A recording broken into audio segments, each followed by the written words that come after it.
What's up, y'all? Y'all know who it is, y'all know what it is. Your boy JP comes out with another how-to. Today we got a 2010 Chevy Silverado, and I'm going to show you how to take this radio out and install your own double din. Now, if this is your first time tuning in to the channel, please consider subscribing, because this is what we do. Car audio tutorials, radio removals, Q&As, all that good stuff.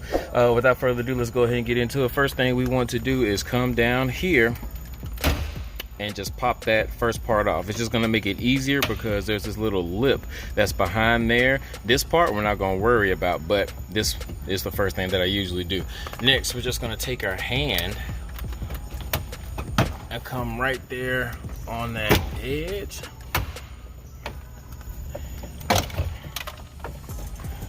Everything just pops off. Get the stuff out of this pocket. Now we'll move that up. And we fold that down. Now guess what? All we gotta do is take out those two 7 mils and then these 4, 2 on each side, so 6, 3 and 3, and then we'll have that radio out.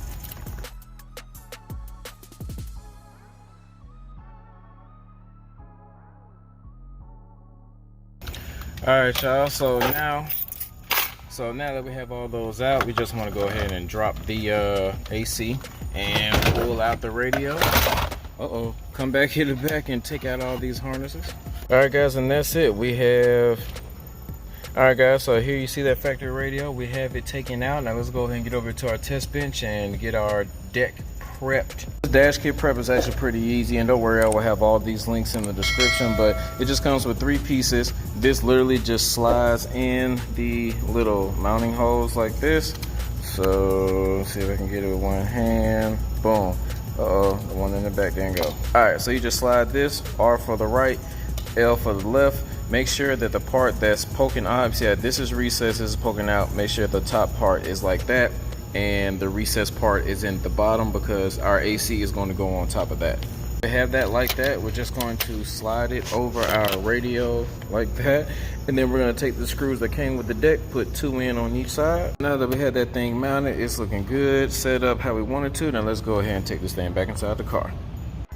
All right, y'all, so we have the radio right here. We have everything wired up. We are back inside the car, and this is your first time here. You're probably thinking, like, why didn't I go over the wiring? Well, here at this channel, I like to keep everything short, sweet, straight to the point, and going over the aftermarket wiring adds an extra 10 minutes to all these videos. But what I did is, for the people who do not know how to wire up a radio, I have made one video, so it's like a secondary resource for you guys on how to wire up a radio. I go over all the wire colors, different types of connections, all that good stuff. That link is in the description. And there should be a card that's popping up in the corner. And a lot of people say, well, every car is different. Yes, factory wiring is different for every car or truck, but when it comes to these aftermarket wires, they are pretty much the same. So as long as you understand what these do, you are good to go. So for the people who know how to wire up a radio, you get what you need as far as the removal, and the people who don't know how to wire up a radio, you get the removal and a secondary source. So now let's go ahead and put this radio in so I can show you what it looks like when it's all said and done. All right, y'all, that's what it looks like when it's all said and done. If you guys found any value in this video, please hit that like button. Don't forget to subscribe, share, comment, all that good stuff. Till the next time, this your boy JP signing out.